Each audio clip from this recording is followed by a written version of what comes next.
Hey, what's going on? I hope you guys are doing well. It is late, past my bedtime almost.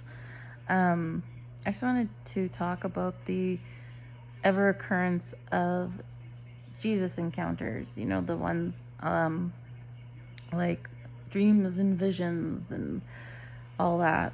I do believe in a lot of them, in some of them. I don't believe in at least 50% of them are real.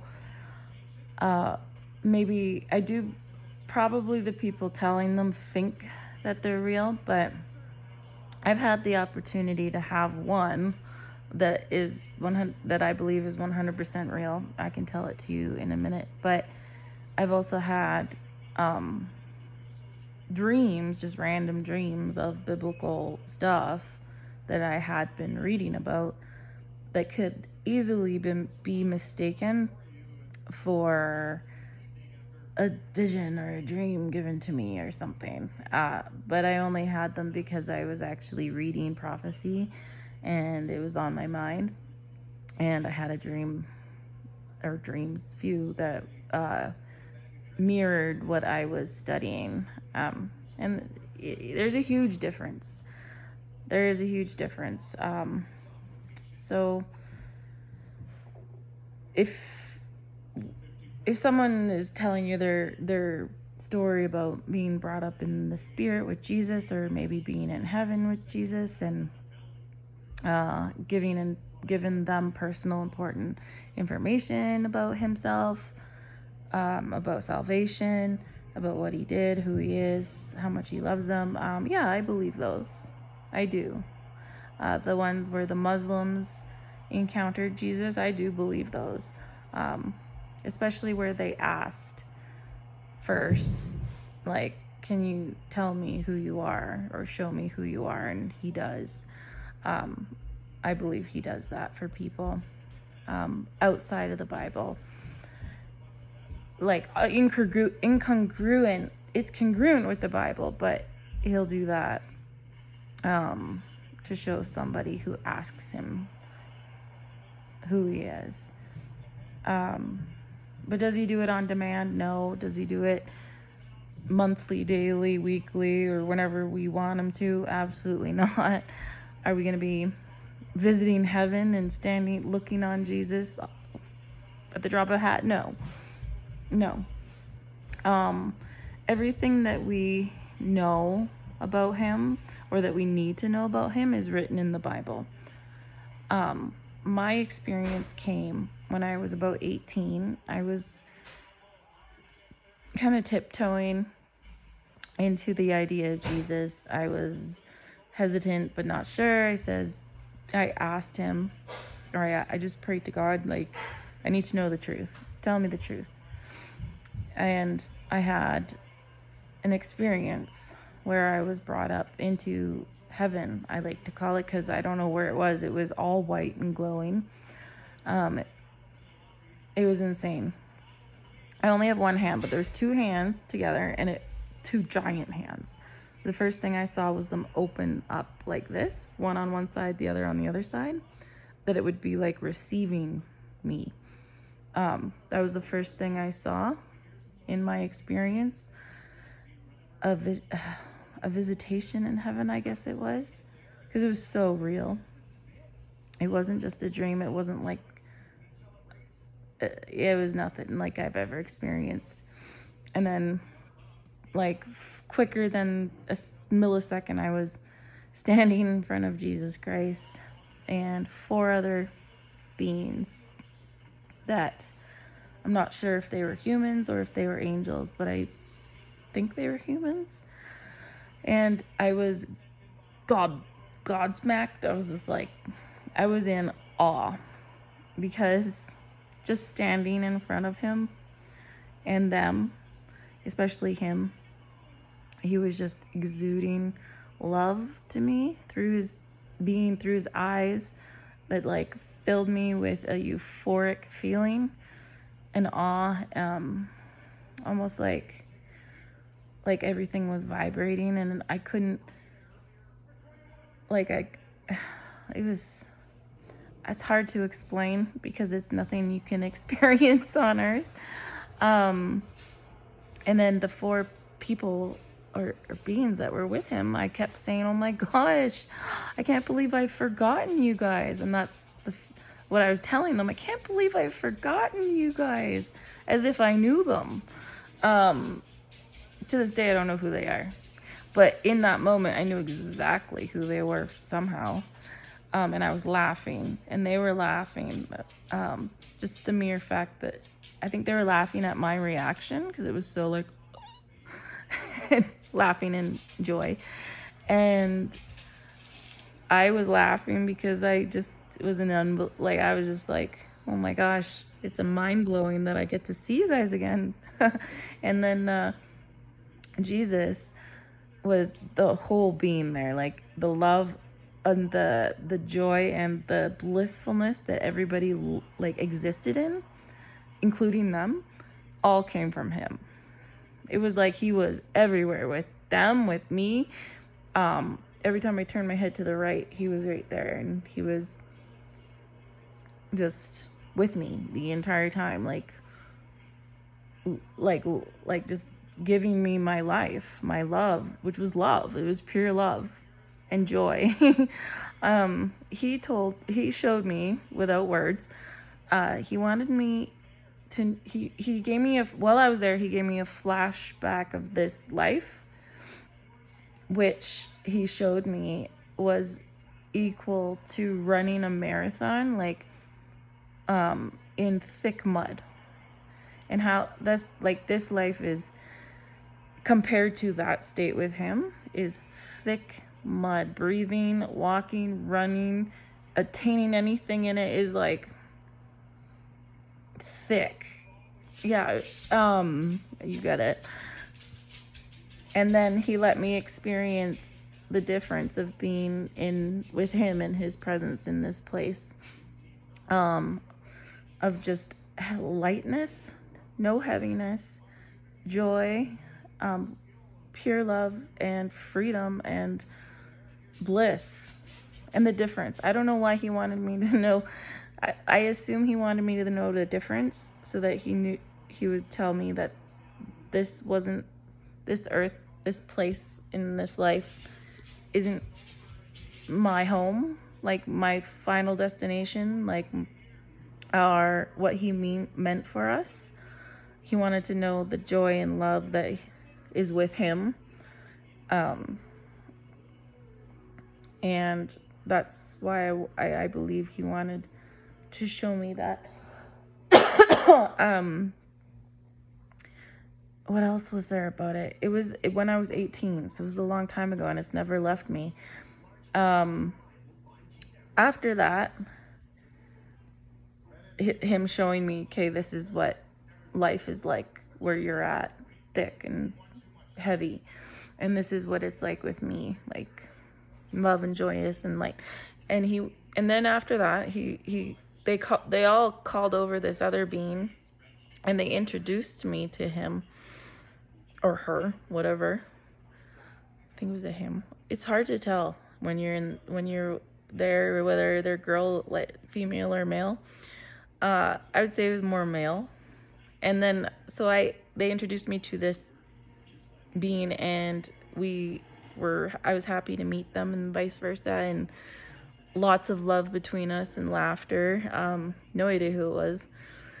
But when I was with these people, with Jesus, and then in front of these four people, like, I knew them for some reason. And then when I woke up, so that's kind of as far as it went. I woke up in bliss. I was looking at my ceiling, like just feeling it in my body, like the lightness and the joy and the everything. And just how blissful that was. I was just enjoying the after feeling of it. And then I came to, finally was like, okay, what was that? And I was like, who were those people? I was like, how come every fiber of my being knew them? But now that I'm kind of back here, I'm like, oh gosh, I've forgotten who they were again. I don't know why I felt like I knew them. I honestly don't. But yeah, that was Jesus. I was unsure for a while. I wasn't a gospel believer when I had this experience. But when I came to believe and read the gospel and read about his love for us, that is surpasses all understanding. And I think that's, what is that? Ephesians 13. I wrote it down. Yeah, Ephesians 3. And to know the Lord, and to know the love of Christ, which passes knowledge, that ye might be filled with all the fullness of God. So we can't, in this earth, in this life, wrap our minds around how much he loves us. It is deep. It is it is more than in love. It is like, it is something so much greater than we can understand. And then 1 Corinthians 13, love is patient, love is kind, love does not envy, and love does not boast. So even though we're here and we're, sinners and heavy and we're not perfect, if we could even just know an ounce of how much he loves us with that deep love, deep, so deep that you can't even understand. Like, if you could wrap your mind around a little bit that somebody could love you so much that you will never even understand it. Like, you'll never understand it. That's how much Jesus loves you. And that is how I came to understand that experience. I finally understood it. That was Jesus. I never felt a love like that in my life from anybody. Not my parents, not my husband, not my kids. It surpassed all understanding. You know that song, Jesus loves me, yes I know, because the Bible tells me so.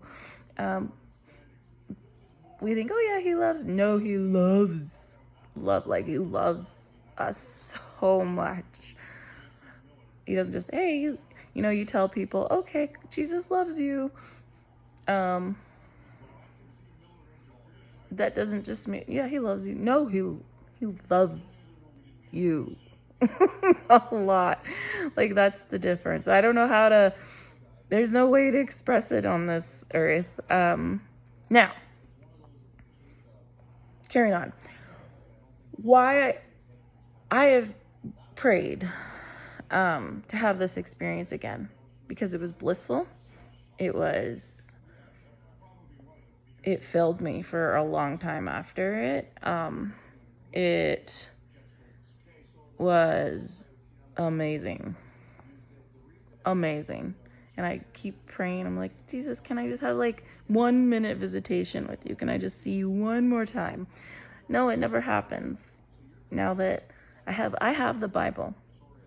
Everything I need to know about him is in the Bible.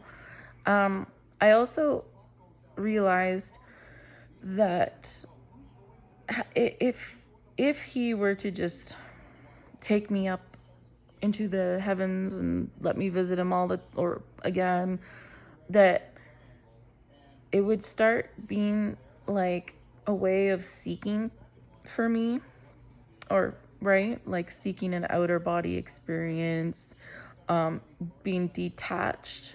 It might detach me from reality. I would less try to read the Bible and learn who he is through the Word. I would seek more of these outer body, crazy experiences that I had. He gave us the Bible for a reason, so that we get to know him. So that is why I don't believe in, and I just feel that. I feel that's why.